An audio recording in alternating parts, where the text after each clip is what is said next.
Welcome to the Disability Sport Info Show, the podcast that explores academic knowledge about disability sport. My name is Dr. Chris Brown, and I'm an academic with an expertise in disability sport. Each episode, I focus on a specific topic of disability sport and speak to academic experts to understand the area in more depth. So, join me and listen to the Disability Sport Info Show to get an expert view on disability sport.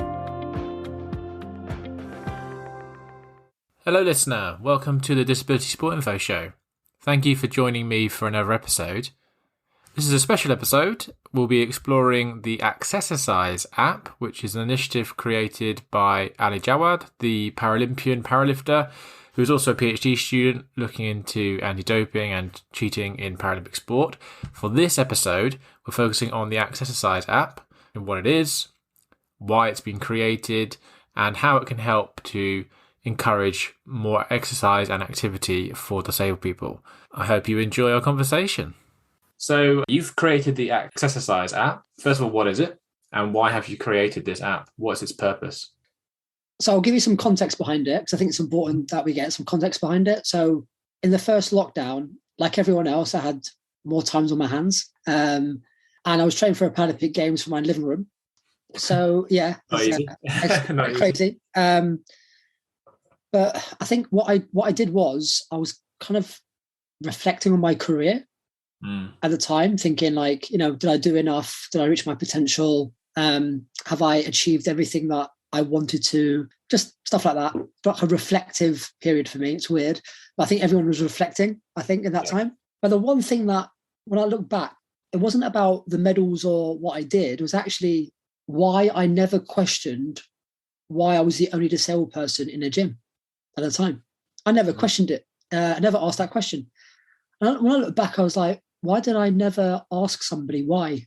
Is it because I was just more adaptable because I wanted to get to the Paralympic Games and I just got on with it? Or were there barriers there that I just didn't understand? And has that really changed in the last 17 years since then? There's more disabled people going to gyms and actually regularly going. And the answer was, I don't think so. So I thought, well, why is that the case? So I went online and I thought, well, there must be a fitness app that caters for disabled people or people with impairments, because the fitness app industry is huge. It is massive. I think there's over 70,000 health and fitness apps on the market. I was like, there's bound to be one. So I did my research one morning and I couldn't find one. Now I thought, this is shocking. Am I not looking in the right places, or does it not exist? So as a disabled person, I started writing things down in terms of if there was a fitness app, what would it look like? And then within the hour, I was like, oh, okay, I think I've got a fitness app here. So I thought, yeah, but don't be stupid. Like, you've got no business or tech experience. Like, rip it up and throw it in the bin. Like, that's just like another project when you retire or something. But then I was like, you know what? Like, it needs to happen. And why should I let somebody else do it? I think I can do it. Like, I'm a disabled person, like, I've got the experience. Why not? So I called my friend and now my co-founder to tell me off to see whether or not it's crazy or whether or not I'm onto something. And he was like, oh my God, let's do it. The idea to launch, it took us about a year. And last year we launched it. So Accessercise is, well, I guess it's the world's first complete fitness app, especially designed for people with disabilities and impairments. So you did that all whilst training for the Paralympics via your living room? And studying the PhD at the same time. Oh, yeah. Sorry, I forgot about your PhD. The whole reasons we were talking, yeah. For my sins. Okay. Yeah, you obviously like having lots of things to do at the same time. But yeah, okay, excellent. You've created this really, world-leading app. So if someone logs onto it, what do they see? What do they find in this app? Yeah, so we try to kind of cater with 3 different features in the app. So feature 1 is the exercise library. This is a impairment-specific exercise video library where the user gets a catalogue of video exercises performed by somebody of their impairment. Okay. Right? So if you're a double amputee, all the videos, the demonstrator is a double amputee too. Now, we don't give out any training programs at all because I'm not an expert on every impairment. However, the user is an expert on their impairment. So with the video exercises, users can create their own training programs, right? So you empower them, you educate them, but they also take responsibility of their journeys, which I think is really important, and not relying on able-bodied people to teach them what to do. The second feature is the social hub, where users get to share their workouts with their friends, and the friends can like, comment, and motivate them. Because I think a sense of community is really important. Mm-hmm. And the last one, and this is where my academic science evidence-based hat comes on. I thought, well, how can I change the fitness industry itself? Like, how can we drive to better policy changes down the line? So the Explore section allows users to rate the accessibility of gyms and sporting facilities in their areas, which means that it's a two-way feedback. It allows users to know what facilities are, quote unquote, accessible for them, or the most accessible for them. But two, it allows us to know what gyms and sporting facilities are lacking, which means that actually, when it comes to analysing our fitness industry in the UK, we've actually got actual data from actual users to drive our thinking. And I think that's really important. So they're the three main features. Obviously, we've got other features, but they're the three where we think will make a huge difference to the app. Okay, yeah, really interesting. And in terms of the last point, so about the accessibility and users being able to rate it, are you working with gyms to try and promote the app so that they open themselves up to being critiqued, or are you hoping that the users themselves do that and you kind of then go to the gyms and say, look, this is what the feedback we're getting? Yeah, so that's a good question. So at the moment, because we're so new, we're relying on users. However, in the future, we're absolutely going to work with gyms to make sure that if they do have a favorable rating, we help them make sure that we increase their rating. Remember, the ratings in the app, they're not driven by me or my team. They're driven by the user. Yeah. So it's not us criticizing, it's the user themselves. And I thought that was really important. And in the app, if a facility gets more than 4 stars, they automatically get our logo on it. Okay, cool. Yeah. That's nice. It's like a verified thing unofficially. And I thought that was a good thing to do. So you separate the accessible gyms and the non-accessible gyms on the map. Yeah, and then you hope that some gyms who haven't got the logo want to strive to do it, especially if it's a local competitor, etc. Okay, cool. You probably know this already because you're a very smart man and you've done your research in this area. English Federation of Disability Sport, which is now Activity Alliance, they had something called the Inclusive Fitness Initiative, which not as detailed as what you've created, but they also had the kind of mark of quality and trying to say that these are the gyms which are inclusive. Why has that not translated to meaningful change then? Do you want my honest opinion? I would love your honest opinion, yeah. Let's just say organisations that preach about participation, I'm not going to say who because I think we know who they are, that are government funded, they love consultation. They love data in terms of the statistics behind a certain problem, and they commit to funding projects to say they've done something to address it without actually addressing the problem. Okay. So these organizations have the resources to do this app. This app should have been created years ago. With the resources that some government agencies have, they've got the money to do it. They've got the know-how. They can do it. They can't. For me to kind of do this myself just shows you that nobody actually wants meaningful change. It's all about ticking loads of boxes. So that's the problem. You've got organizations that have loads of money behind them, talking about consultations, and producing data that actually don't correspond to any change at all.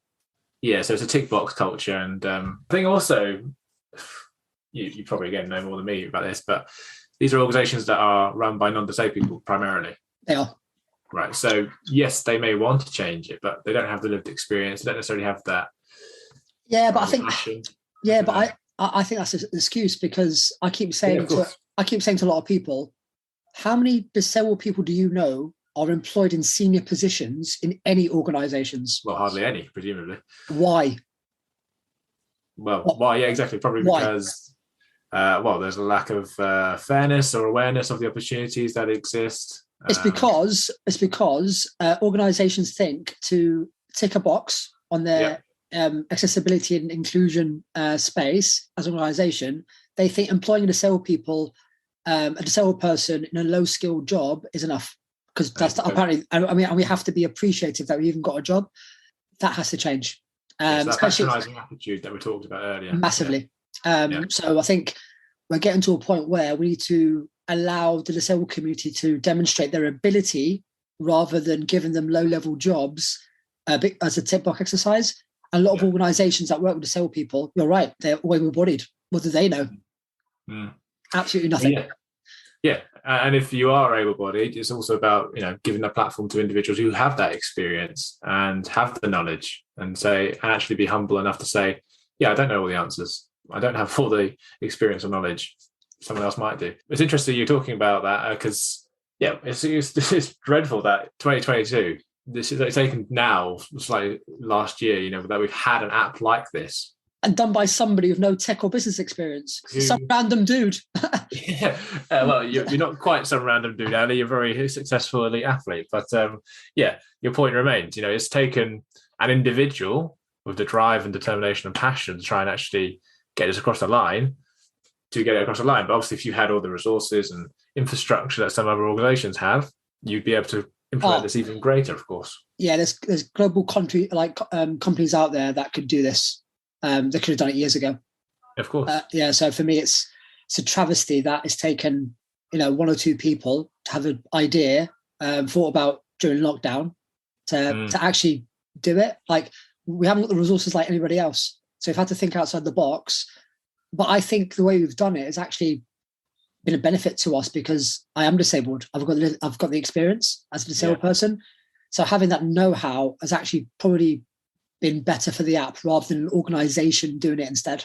Yeah, and what you said earlier kind of struck me when you talk about the consultation exercises that some organisations go through. When I was doing my PhD, I had to do a freedom of information request to get information about Sport England funding for disability amongst national governing bodies, because they said £91.5 million or whatever has gone to national governing bodies. Okay, where is it then? Where's it gone? And it took a bit of time.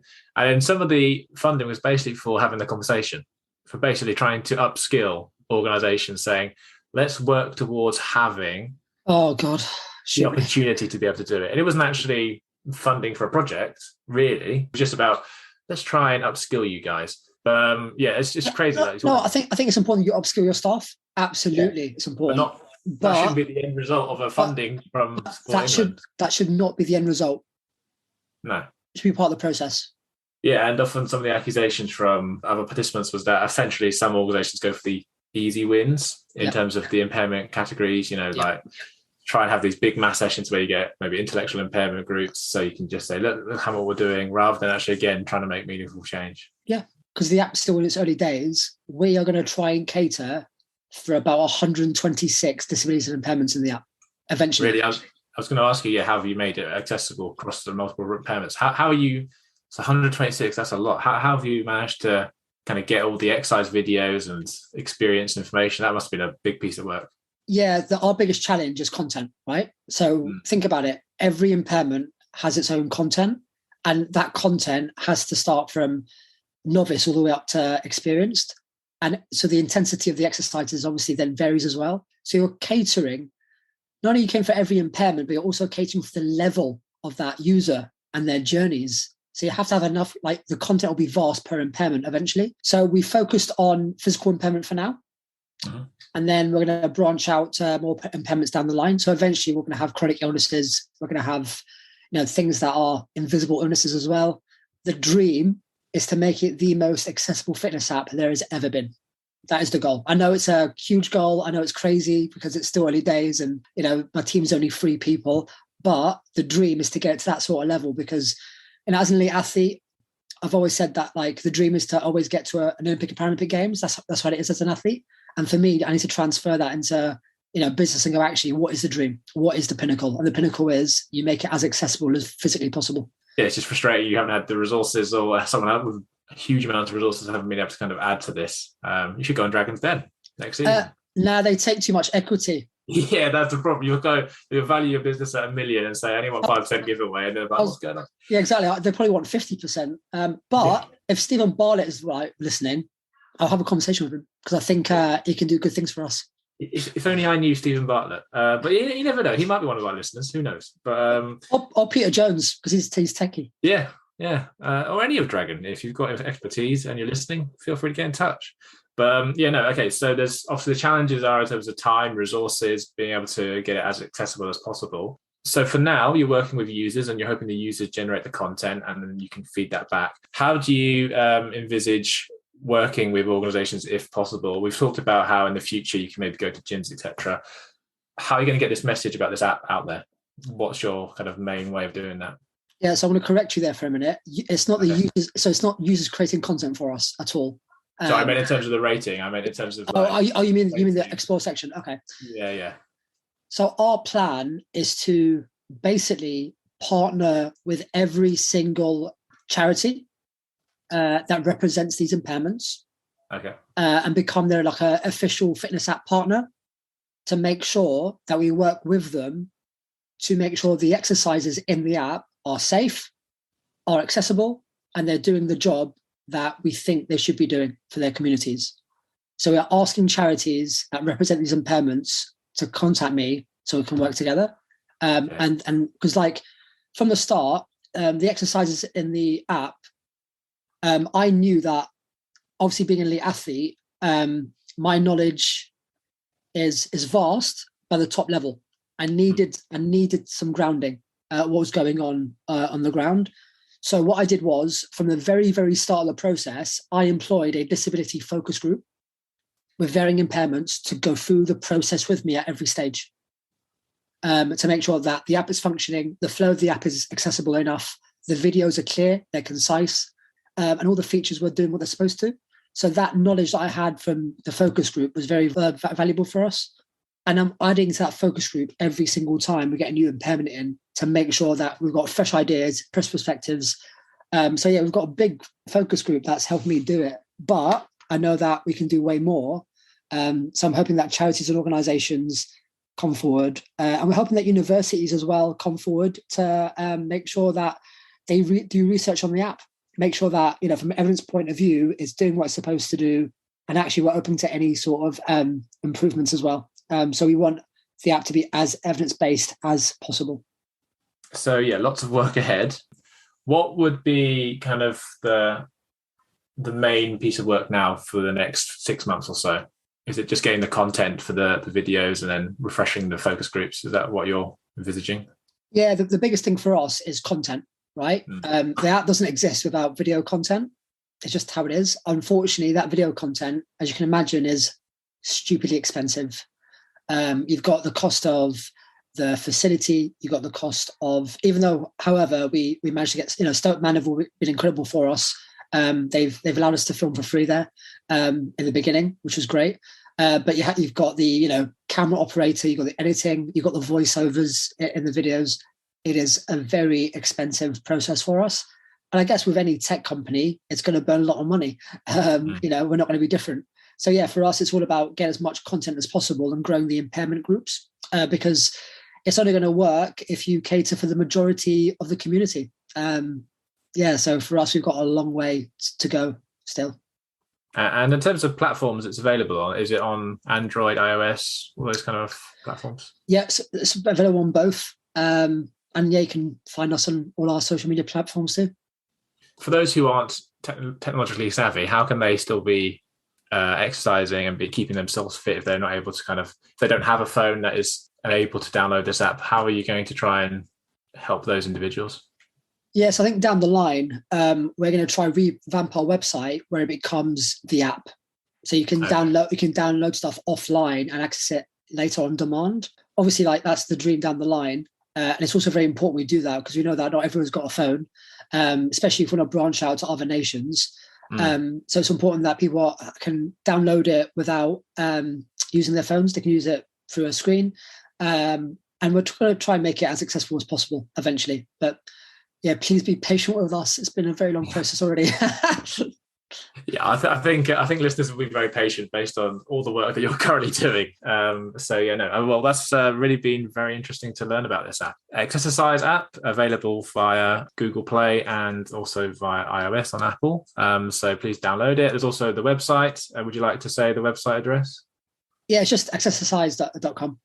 Cool. And to confirm, Accessercise is spelled ACCESSERCISE. Yep.